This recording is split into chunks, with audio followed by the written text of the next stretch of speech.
clearly fell on deaf ears. Question number 7, Andrew Bailey. Thank you, Mr Speaker. My question is to the Minister of Housing and Urban Development. What is the forecast cost of underwriting private developers through the buying off the plan scheme, and has this changed in today's half-year economic and fiscal update? The Honourable Phil Twyford.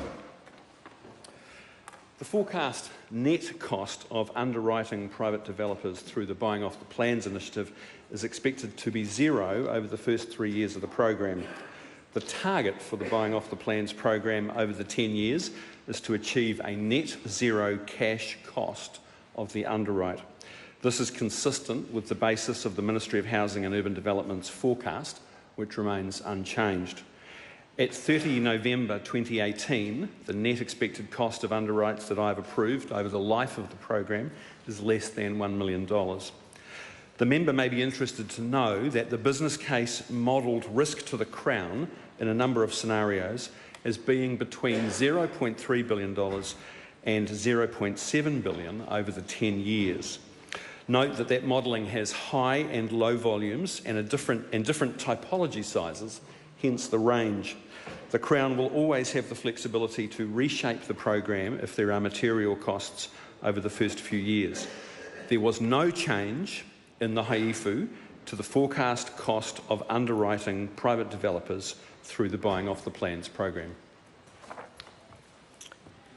Is Budget 2018 incorrect when it states a net $134 million of capital expenditure has been shifted to operating expenditure as a result of Buying Off the Plans program? I believe the budget documents are correct. Okay. What does he say to the commentary on KiwiBuild in the haifu released today, quote, to achieve program goals, there may be a need to change policy parameters and provide support to developers and or home buyers? Well, every time the Treasury does a haifu or any of the other economic statements that it's responsible for, it considers upside and downside risk scenarios. The members referred to just one scenario that includes the possibility of house prices dropping. But I would note that neither the Treasury nor the Reserve Bank nor the government believe that house prices will drop. House prices have stabilised in line with our policies, and on this side of the House, we think that's a good thing.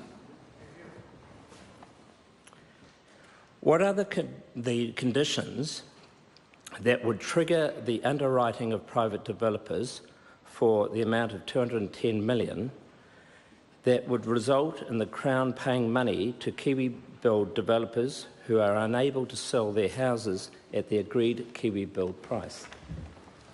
Well, the nature of the underwrite is that it's triggered by a particular house not being sold. Question number 8, Simeon Brown. Mr Speaker, my question is